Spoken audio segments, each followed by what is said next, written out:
I remember it wasn't until like 3rd grade when I didn't get like a C, just because the reading and the writing, just everything was so difficult, and it was such a weird transition and such a weird point in my life that that was the hardest part.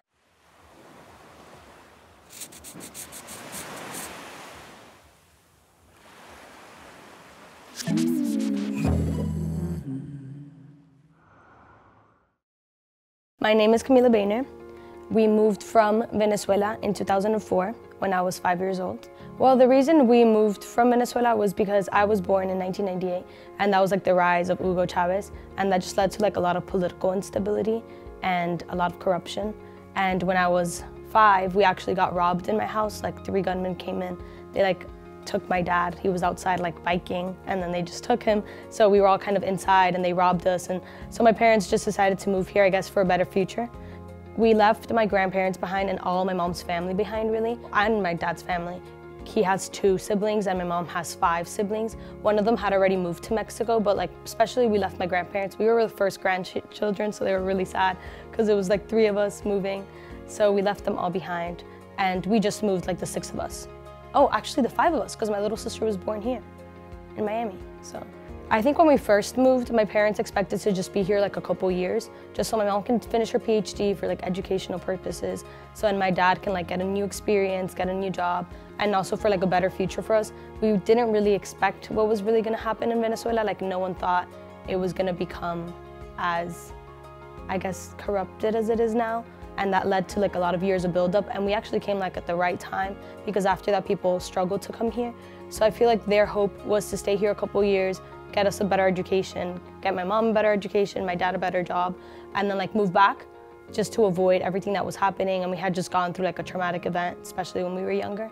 So I think that was the hope, and it did end up like working out really well. Like my mom got her PhD, my dad became like real estate broker before he was a real estate agent. Me and my sister are both in Boston University, and so I think it did end up working out for them, just because what they wanted was more freedom, more education, and we ended up with all of that.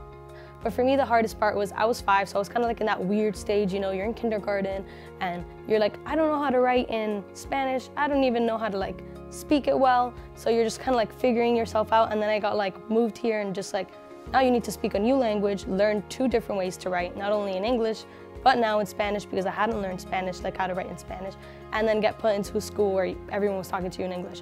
So for me, that took like 6 years, like no joke. I was put in like tutoring, and like, so I think that was the hardest part for me. Growing up, like my grandparents, all they wanted was for all their children to be together and for us to go to their house during the weekends like we did when we were little, and that was like their dream.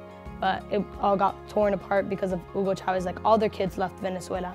And so for us, like not being here alone, like being in Miami alone, we had like our family friends, but it's not the same.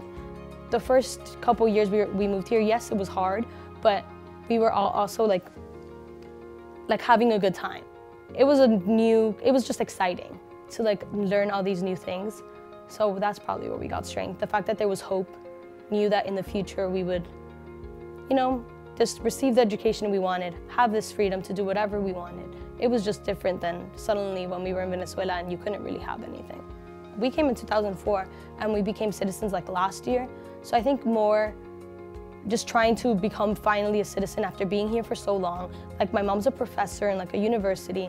My dad already worked like full time. We all went to school and still not being able to be like an official US citizen. Like, I just thought that that's probably where it felt unwelcoming. Like we've been here for so long, we like do everything you want us to. Well, not like we're forced to, but you know, like we follow. I don't know. We're just like living here like every other person, but yet it took us forever to actually become equal to them, if that makes sense. I think it made all of us stronger, just because we had to like overcome like battles. Whether it were like I mean, for us it was pretty easy because like compared to other people, they've struggled so much harder, but it's still like, we still had to wait for our visa.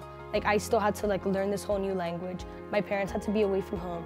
So I think it just made us all stronger in the sense that we came together as like a family, kind of supported one another. Well, I think what I wish more people knew about immigrants, especially like now, is just people are leaving their country not because they want to.